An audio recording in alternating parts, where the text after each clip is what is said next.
અને પોતાના મિત્રને લઈને રૂકમણીજીના ભવનમાં લઈ ગયા છે.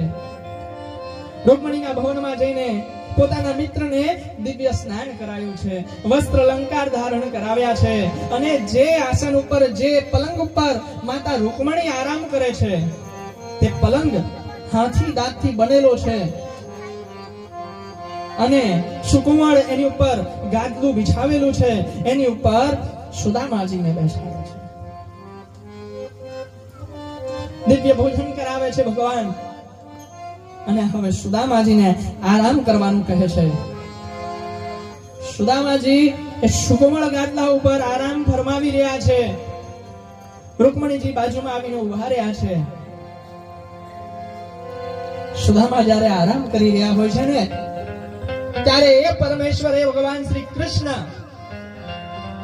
સુદામાના ચરણ દબાવી રહ્યા